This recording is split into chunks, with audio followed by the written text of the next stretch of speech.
first break mo? Bali second po. Second. Ano yung una? Yung una po yung kay Direct Louie Ignacio po.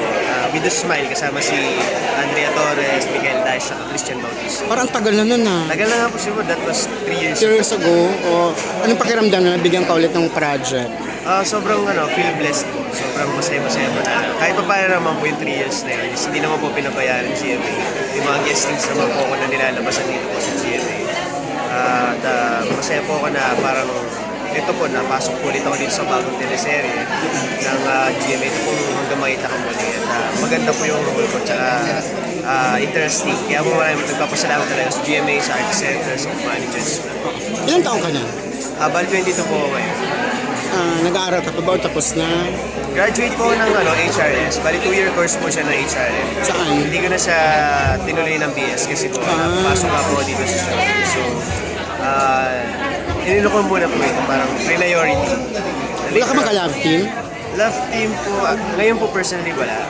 Pero sa Half Sisters po, ginawa po akong parang partner ni or love team ni Dea Tolentino sa Half Sisters.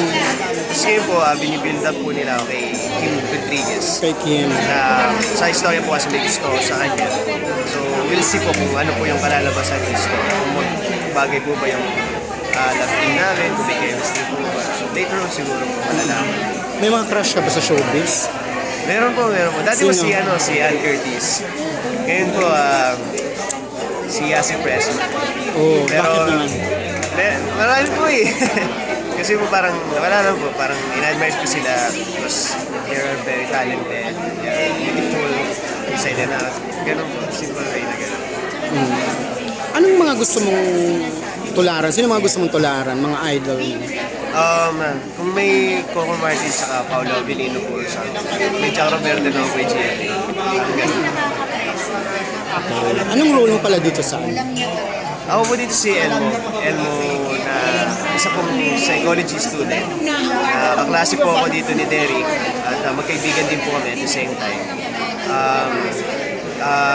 Kami po yung nakadiscover kay Angela, played by Bea Binele, na isang feral child sa bundok. So kami tumulong sa kanya, dinala namin siya sa Maynila at pinakilala namin siya kay Miss Angelica de la Cruz na ninang ni Derek sa istorya. Hanggang sa natulungan po namin na ma-develop yung pagiging tao ni Angela, ni Bea Binele.